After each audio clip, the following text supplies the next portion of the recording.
Hello, viewers. This is James Floyd Kelly. Welcome to another episode of Novel Ideas. I am here with Eric Wex. We're having a little bit of technical difficulty right now. He's going to join us in just a second. But I'm here. There he is. It said, "You lost Eric," and I panicked. I was like, "Ooh." Really? Yeah, No, it I'm said, here. "Lost Eric." Hey, you're still there. Oh, Google Hangout, the world of technology. Can you imagine the technology glitches that a news station or a television station must have to put up with? You and I just have to have a webcam and a microphone working. And they cover it beautifully, don't they? Oh, man.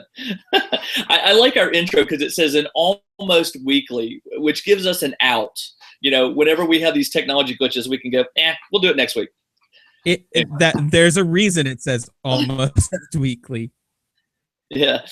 Hey, viewers, Eric and I have been talking about today's episode, and I think we've got a really good one for you. As you know, Eric is an indie writer. For now. That could change. That could change. It could flip-flop.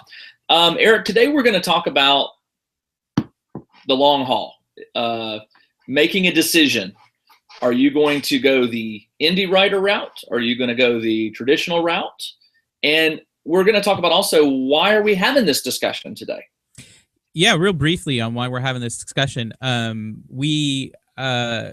won't belabor this because those of you who subscribe to the podcast have heard this on the iTunes hour-long presentation that I did at the Tigard Library.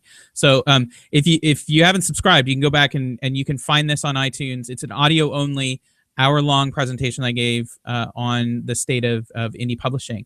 Briefly, we're in a bust cycle after a big boom cycle in indie publishing. It's very clear that we're dividing the pie in thinner and thinner slices. Book sales are not increasing as much as the number of authors or books, I should say, are increasing.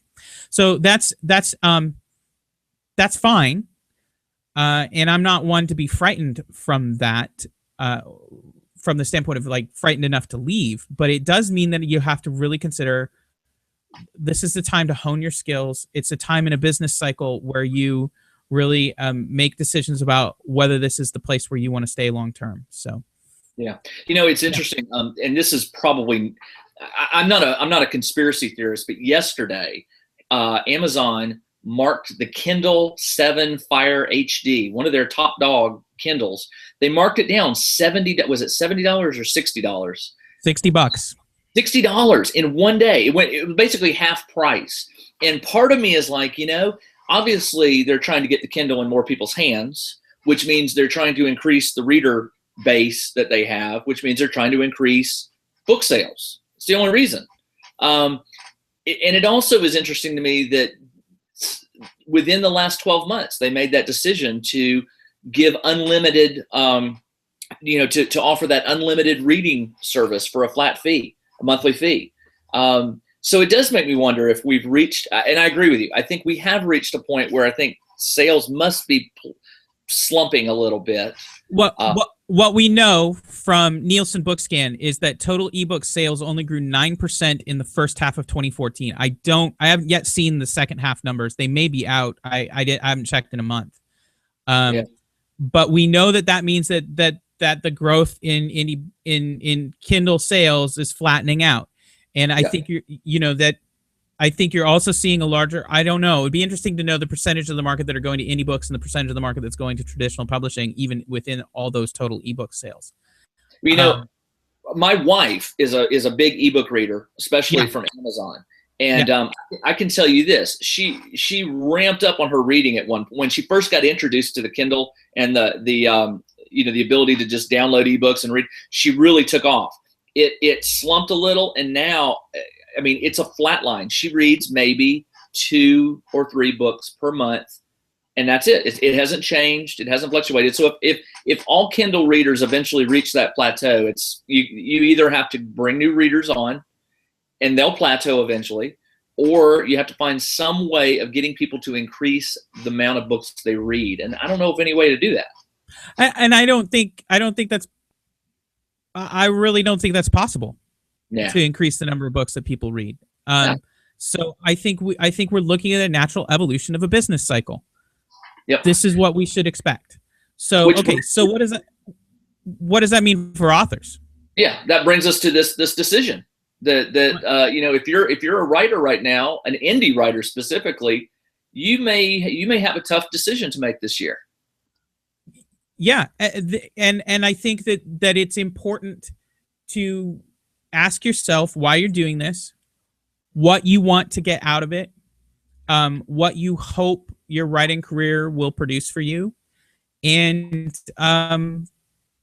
make a decision about whether or not you're willing to put up with what looks like an impossible market in a more and more difficult situation. Yeah. Well, let me tell you something from my side of the fence, from nonfiction, specifically technology nonfiction. About 2 to 3 years ago, advances for books dropped. All the publishers reduced, not all, but the ones I was working with, they started reducing the advance, which is the money they pay a writer to write the book. It started dropping. And they explained that, we're taking bigger risks. We're going to start doing more ebooks, which you'll get a greater percentage of the royalty. You'll just get a lower advance. Well, a lot of writers, myself included, didn't like that. I mean, I write a book with the intention of I'm not going to make any royalties. Now I do, but you go into writing the book thinking the only money I'm going to get for this book is the advance. Anything else is just gravy. And so when they started lowering that, they started losing writers. And here's what happened. All of a sudden, 2 of the publishers that I write for, the advances, not only did they go back up to where they were, but they've actually increased. I make more per book now, not much more, but I make more per book advance than I did 2 to 3 years ago when ebooks were just starting to come out. And my point is I think things, at least from the technology nonfiction side of things have turned around, things have reversed. They were worried about a lot more writers flooding the market and bringing, so many more books would be available. The opposite has happened. Yeah, I think that's actually something that we on the fiction side can take heart from. There will be an end to this bust cycle. So this is a matter of seeing yourself through this cycle and doing what you truly love and allowing others who, while they may be able to write a good book, this isn't their passion. This isn't the thing that they really are meant to do or designed to do. Let them kind of filter out and find the thing that they're designed to do. Now, I want to talk about that process a little bit and just say I've been through that process. My first career, I've been through other careers, and I've been through bust cycles before. I was a realtor in 2007, 2008, and watched the same bust happen there. I really liked selling real estate. I enjoyed that. But there comes a time where you recognize that this is not your passion and not your calling, but something that you were doing, and that it's not paying the bills, and that you have to move on. And that's okay. Like it's every time I've taken a step to a different career, I feel like it's been a step to the right career. So the people who are going to last through here are the people who feel like they really have no other option but to write. This is where they belong. This is what they were meant to do, and they're going to find a way to get it done. So, I'd like to transition, hopefully, to talking also more about what the specifics are that we can do to get through that time frame. Yeah, I mean, let's jump to that, because honestly, if you're an indie writer right now and you are at that point where you're starting to go, look, I'm not making a lot of money on Amazon. I do have there's always a possibility I could pitch my idea to a traditional publisher. Let's talk about, what kind of questions do you have to ask yourself, or what do you have to ponder to make the right decision for you as to whether you stay traditional, or stay indie or go traditional. Did that come through? It didn't. Can you repeat it briefly and we'll edit? Sure. My question is if you're an indie writer right now and you've looked at your sales and said, my sales aren't where they should be, maybe I want to consider jumping to traditional, but I really like being an indie. What are the questions that we need to be asking ourselves to help get us pointed in one of those two directions? Well, I think the indie book world is pretty well designed. Like the people who are going to do the very best there are the high volume, high output writers. The people that I know the most successful in the indie world are just high. They do well putting out a book every couple of months. 50,000 word novel every 2 months, every 3 months, maybe even every 4 weeks. Some that's a great way to go if you are that writer and they are out there and they write good fiction. My friend Annie Belay was nominated for a Hugo this year. She withdrew it because of all the Hugo mess, but Right. she is a highly prolific writer, right? Just because you're prolific doesn't mean they're prolific doesn't mean they're a bad writer. Right. That's great. Let her do that, and she makes a mint in writing just ebooks, and she's very content with that. I'm not that fast. I'm not as fast as Annie. I know that I have people who are like, wow, another thing to read. But I don't feel like I'm actually writing that fast right now. In fact, I'm trying to slow down somewhat. So my method, because I don't feel like I can be Annie Belay, thank goodness, is that I need to really improve my quality and actually try to slow down and build a more of a hybrid path for myself. So I intend to do some traditional publishing. In fact, spent my day yesterday sending chapters out to an agent who asked for more, so that's good news. And then also really trying to work on crafting something that I feel like is going to be a high enough quality that will get hand sold. We've talked about that before. Right. I mean, let's be honest here. If you are an indie writer and you're thinking of going traditional, you can do both. I mean, the traditional publishing world doesn't care if you've got something that you're self-publishing, because you can always pull it out of Amazon. If you get a contract or what have you, and they say, oh, you can't have it being selling there, you just pull it. Easy. They do care. They do care, and they have restrictions on what they will buy. True. So while it is true that is a possibility, if you're going to sell your self-published book, it needs to sell several thousand copies. 5,000 to 7,000 copies is what I've been told. I was told that information a few years ago. Check with your agents. Tweet at them and ask what they want if they're going to buy a self-published book. When I'm talking, Eleanor had sold somewhere between 10 and 20,000 when it was picked up. I don't know what The Martian was, but I know other books that the recommendation is that the agents can start taking them to a traditional publisher when they have sold about 5,000 to 7,000. Now that's a daunting task. I mean, if you're going to self-publish and then get to a traditional publisher, selling 5,000 to 7,000 books is really, really hard. So there is no right path. And anything you do in this industry, I liken it to buying lottery tickets. There are things you can do to buy more lottery tickets than other people, but you're still playing lottery, and there will be chance and luck involved. One of the things I think really helped me get this agent to respond is I have a friend who knows a really nice science fiction writer who wrote me a really nice quote. He's famous. Thank you, James.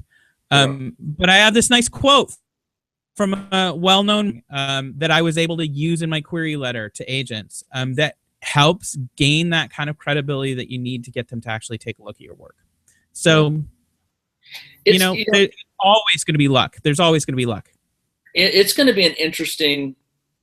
It's 2015. The next 10 years, between now and 10 years from now, it's going to be interesting to see how the publishing world plays out. Because every industry has those rocky periods, they have those growth periods, they have those stagnation periods, and then somewhere along the line, they figure out how to survive. And I think the publishing world is figuring that out. In my world, they figured it out by paying the writers better, offering better royalties, better advances and better royalties on ebooks, because they see the writing on the wall. Ebooks is the future. As a matter of fact, some of my publishers are reducing the amount of books that they actually send to print. They have to, they'll offer it as an ebook right away, but it's a business decision whether certain books go on the shelves. And so, it's also a great time to be a writer. And I think what we were discussing is kind of daunting and maybe a little scary to some of these beginning indie writers. But if you're a writer and you want to write, keep trying, keep dogging at it. And, Yes. Go ahead. I was going to say, like this, none of this applies to someone who wants this as a hobby. If you want to write a book and put it on Amazon, you can, and you can sell to your friends, and who knows, it might take off. Because in fact, I think some of those books are going to be the ones that do take off, because you're often writing about the thing you're really passionate about, whether that's nonfiction or fiction. And that passion, I think, is really kind of an important thing to getting that first book to go. So, another thing for a new writer listening to this is make sure you're writing something you care a lot about. I would encourage you not to write directly for a market or to try to analyze where the market's going to go. It doesn't matter if it's the same old story that's been written 1,000 times. If you do it with passion and you do it better, it will find fans. Now, I want to caveat that by saying you do well not to pick low-hanging fruit in your plot that has been well done previously. So there's some caveats to that, but in general, make sure that whatever you're writing is something that you really care about and not necessarily something that you're writing for the market for your first book, because that will actually get you through, and getting it finished and getting it edited and all that stuff is probably the most important part of becoming a writer. But when you're talking to the writer who wants to be here as a full-time writer for forever, that is hard, and it is going to take luck, and you're going to have batteries, and keep buying them in whatever way you can, whether that's output or quality or knowing somebody is always great. Move to New York and go have lunch right next to the big publishers and introduce yourself to the people at the tables next to you, because they're in the room, right? The people you need to talk to are in that room. That is not a bad strategy. People get published because they know editors, and so join online forums where editors hang out with them, social media them, query them, develop a thick skin for querying, develop a thick skin, write short stories and send them out. Whatever your path, there are a million different paths, and you can look up all sorts of ideas about how to do this. Yeah. This is just kind of the time for the gut check. Still saying we got to keep going. We got to keep going. And those of us that feel like this is where we belong and we can't go anywhere else, we'll be here. We'll last. So. Yep. Well, we're out of time. Viewers, if you have any questions related to today's topic, we'd love to hear from you. We'd love to hear from those of you who are crunching away and publishing books, whether it's traditional or independent. We'd like to hear from you if you're just getting started and you are not quite sure if this is where you want to be. Ask us some questions, give us some topics if you have some ideas for future discussions. Now, next week, Eric, we have a guest coming, right? Yep. Looking forward to having Geek Mom, one of our fellow writers at the Geek Mom, Geek Dad blogs, Natanya, will be with us talking about her book. Yeah, that's going to be really fun. I'm looking forward to talking to her, and I've got some questions already lined up. Great. So she's done, I believe, the traditional route. Isn't that correct? I don't know. I have not followed her publishing path, so we can ask her about it. I think one of her books was traditional, but we'll find out. We'll get into it with her next week. But listen, viewers, again, we welcome your comments. Welcome your. You can comment on geekdad.com. You can comment on ericwex.com, or you can post comments over at the iTunes place. If you like our show, please give us a thumbs up. Tell us you like us. And if you don't like us, tell us how we can improve it. We'd love to hear from you. So, Eric, we'll do this again next week, okay? Sounds good. Looking forward to it. Have a good one. You too.